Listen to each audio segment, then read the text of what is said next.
And welcome back. As we go ahead and continue looking at Python, now let's go ahead and transition to looking at how we can use classes, which of course is a structure that we're very familiar with from using in things like Java. So Python does have the ability to have object orientation. Even though it's more of a general purpose language, you can use it in this same setting. So let's first talk about Python classes and objects. If we want to create a class, we're going to use the keyword class.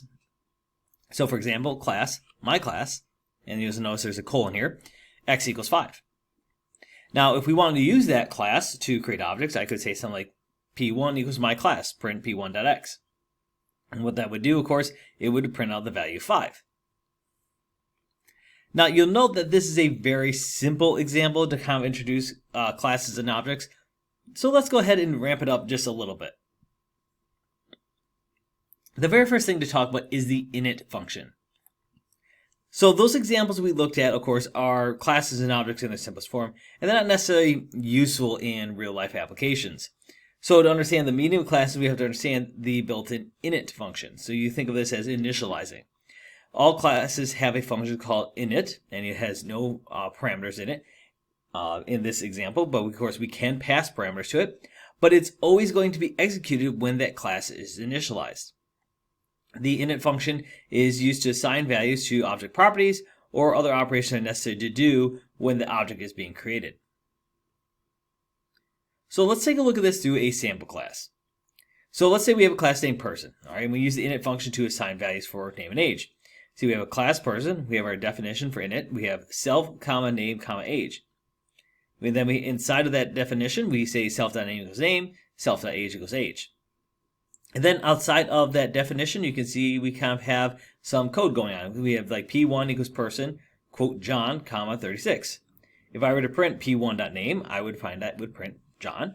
And if I were to print p1.age, I'd find that prints 36. You'll note that the init function is called automatically every time the class is being used to create a new object.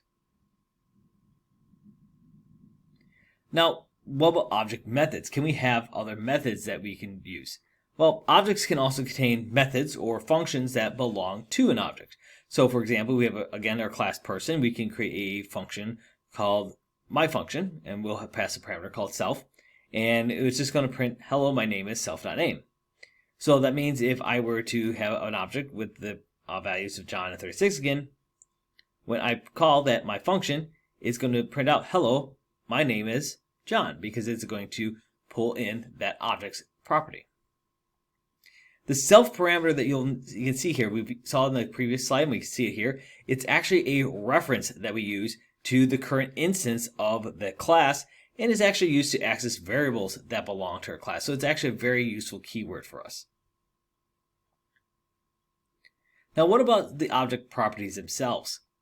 Well, we can modify properties on objects pretty simple. So let's say I want to change age. Well, I can say like p1.age equals 40, and that would update the age to 40.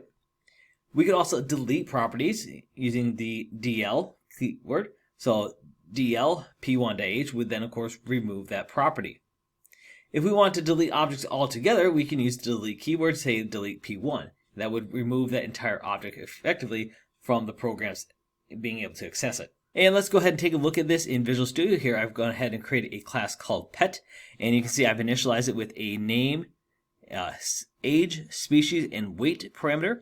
And in here we are saying self.name equals name, self.age equals age, self.species equals species, and self.weight equals weight. So it's allow us to say, hey, I want you to take each of these parameters here and initialize them to these certain values. So then I have down here outside of this definition, I have a pet cat object. I am, of course, creating that of the pet class, and I'm passing in the parameters fluffy, 4, cat, and 8, which means that's going to correspond to name, age, species, and weight. Then just to test it out, I have a quick print statement here. It says the name of your pet is petcat.name. And of course, they are of a petcat.age. And you'll notice, of course, we have our string cast here because even though this is a class object, what is age? It is an integer, so I have to make sure I do a string cast around it. Year old, then we have petcat.species, who weighs, again, a string cast for petcat.weight plus pounds. So if we go ahead and run this, we get the name of your pet is Fluffy. They are a 4-year-old cat who weighs 8 pounds. And that is a quick rundown of how to use classes here. We're, of course, going to look at a couple other things here coming up to really kind of real quickly get our foundations for how we can use Python in a similar way that we use Java. We're not going to go as in depth to it. Like, we're not going to really look at the nuts and bolts, but we're going to give you just enough that you can have some tools that if you decide I'm going to work with Python and I'm going to start having classes, that you'll have enough to kind of be able to get you started.